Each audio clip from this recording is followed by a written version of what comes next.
So, hi everybody. I'm Wendy Aitken. I'm speaking at Dots for the first time, and I'm very excited to be here between Robin and his dog and the lady talking about wine, but it's a great slot.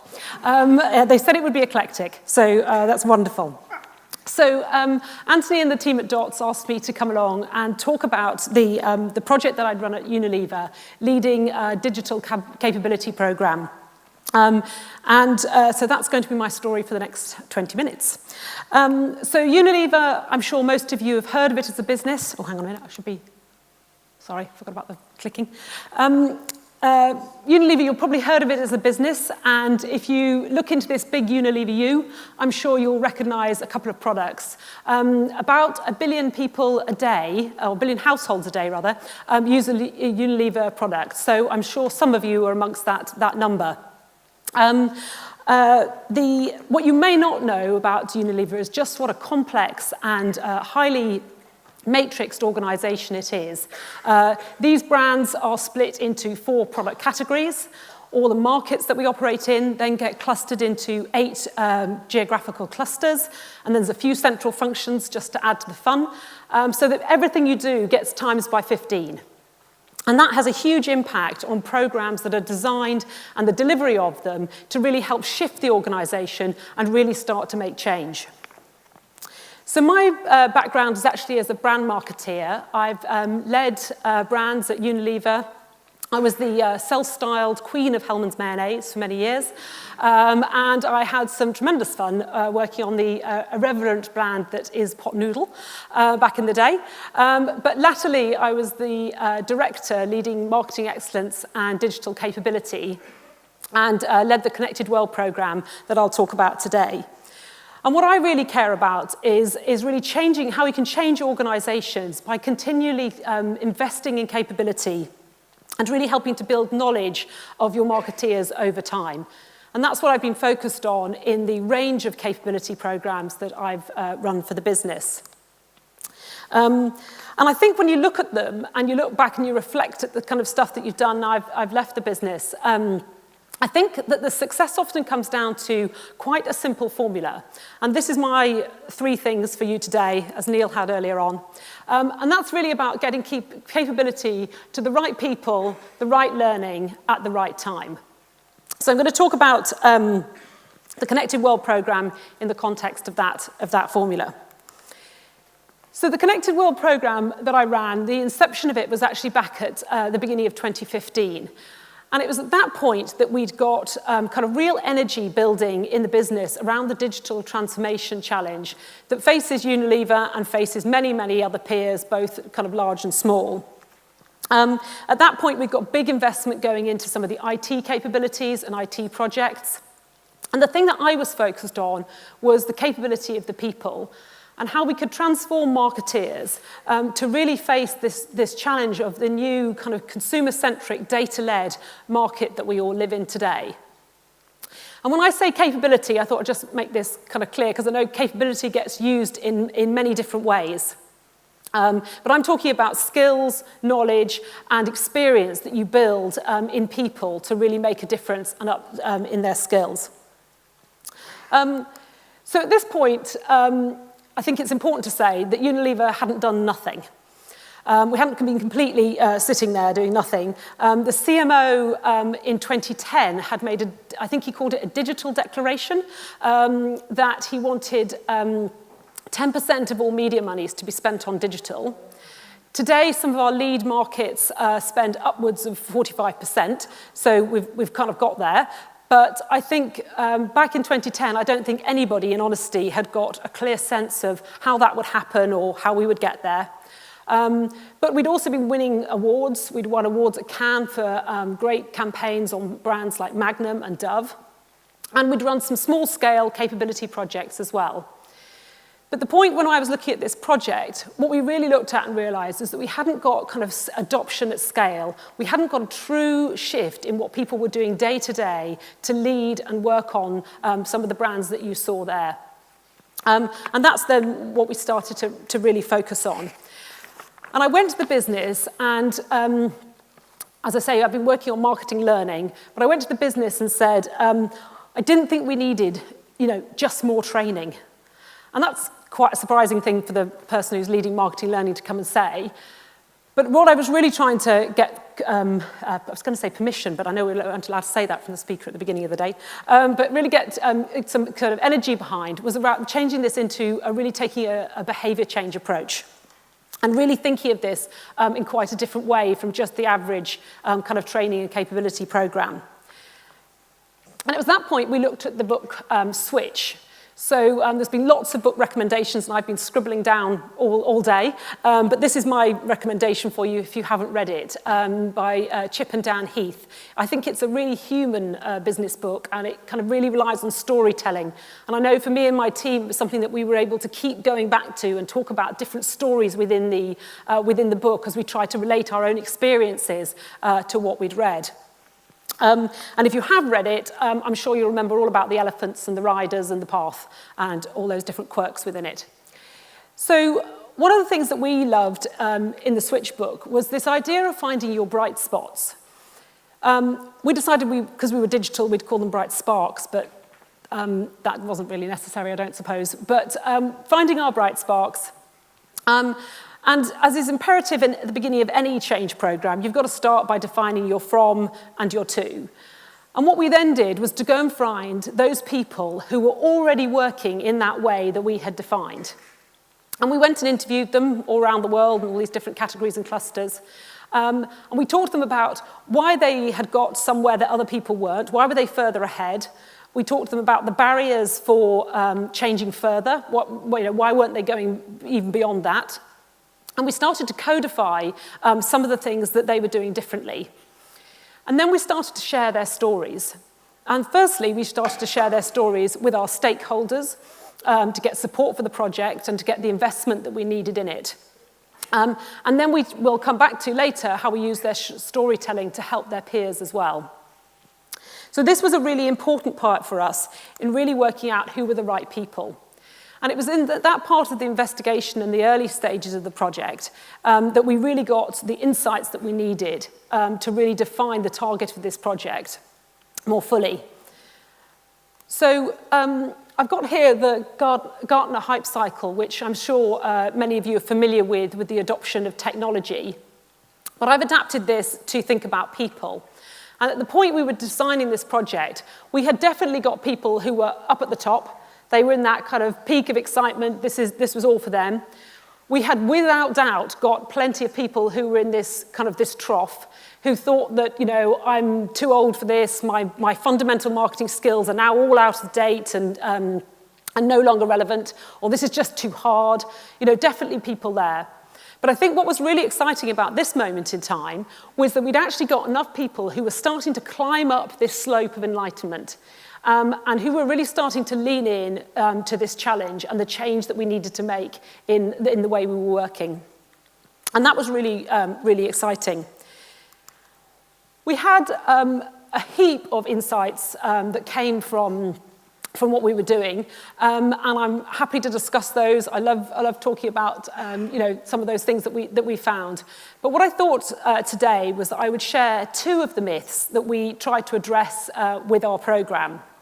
And the first one was with the much talked about digital natives. And what we've got here was that I'm in no doubt, as many people are, about the really key role that digital natives play in any kind of talent pool or marketing organisation.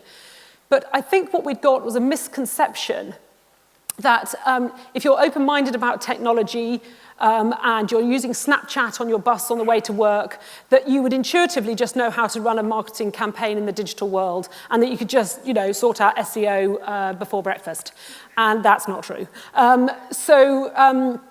One first thing was really around saying, we really needed to help and to provide training for the digital natives too. And the second area was a group that Keith Weed, who's the CMO of Unilever, later described as the lost generation. And these are the people who are neither the digital natives I've just described, nor old enough to have children who are digital natives and are being kind of dragged into the technology by their kids. And these are the kind of people in the middle. And as Keith put it, they were bluffing about digital. I think that's when you're being polite. I think what we also found, and we had many stories about how, in honesty, they were also acting as barriers to this, and barriers to us bringing in some of the new technologies, new ideas, into the way that their brands were led. So this made us really step back and say, actually, this campaign, this project needs to be for everybody. If we're going to create a synchronized step up and really raise the floor in a significant way, then we need to design a program that will be literally for everybody, from the assistant brand managers, the graduate trainees, right through to the presidents of those categories and clusters I described at the beginning. And this was the first time we'd ever done a program with such reach and such scope. And I'm very proud that Paul Polman, the CEO of Unilever, also got involved and blogged about the learning and things that he'd participated in as well. And to get to the right learning then, so we decided we were going to take on the big hairy elephant of everybody. What did they all need to learn was the next kind of question. And I think anybody who's involved in capability, and I had a couple of great conversations at lunch, well, no, there's a real balancing act here between getting the right balance of theory, inspiration, and practicality in what you deliver, and making sure at all times that it's as personalized as it possibly can be when you're trying to do something at such reach. As Anthony said, him and I have discussed about the kind of 70-20-10 of learning, and the program went across had a lot of different elements that took the breadth of that model. I'm just going to focus on a couple of them and just take you through some of the other things that we did. So the first area that we tackled was around kind of foundational knowledge and understanding.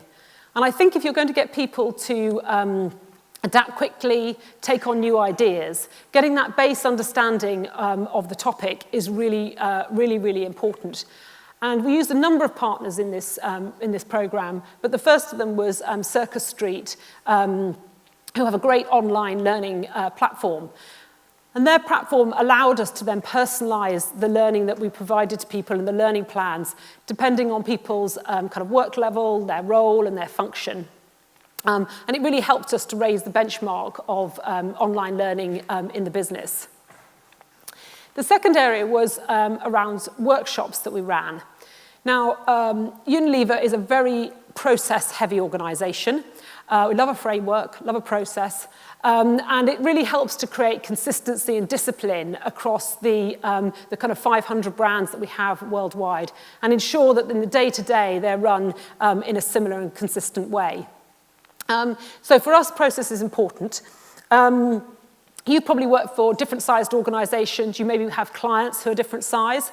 So, maybe you think now about what it means to change the day-to-day in those organizations, because it may be something quite different.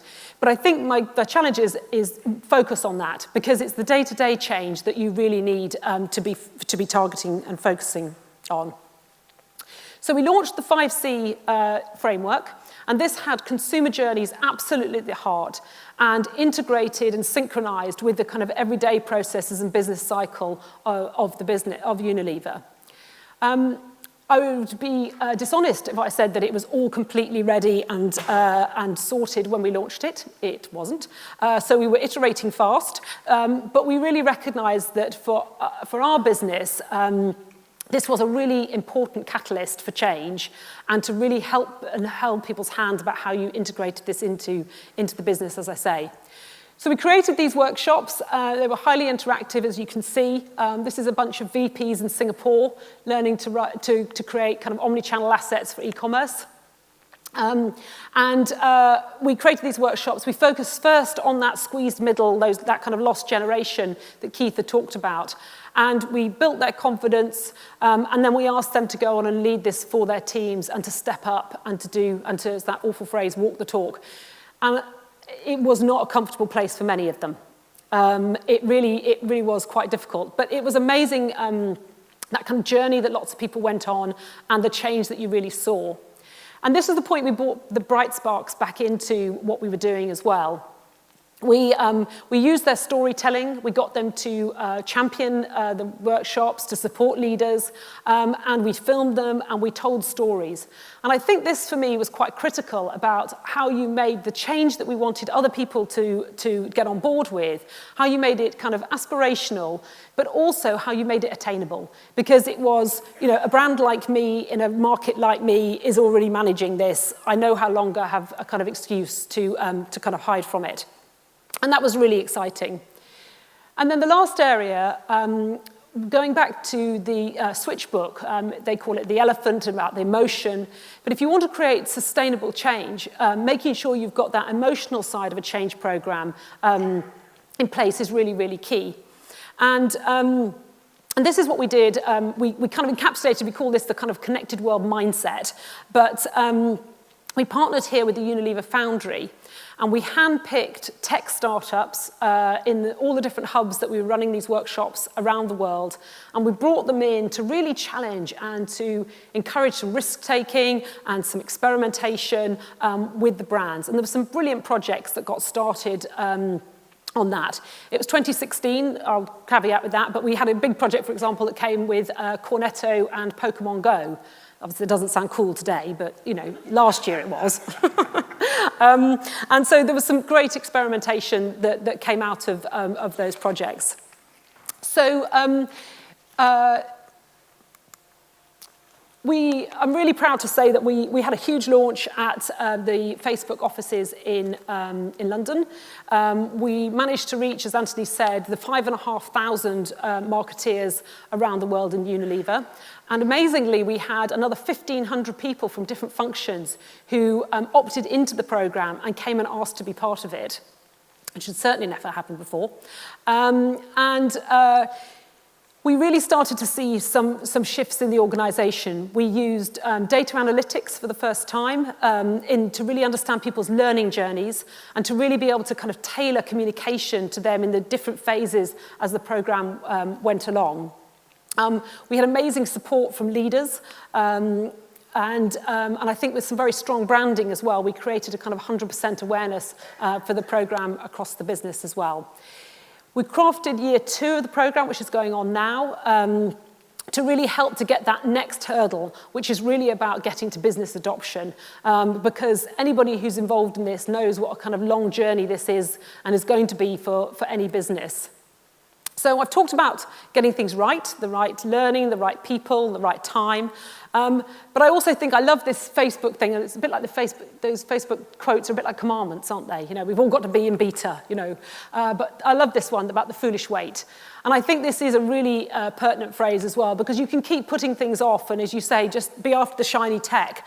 But what I'm really passionate about is really taking seriously the importance of capability for your people, in your clients or your agency, and making sure that whether it's the generalists or the specialists, that you really act now to think about how you invest in them, because capability of your people is really a significant building block of successful digital transformation.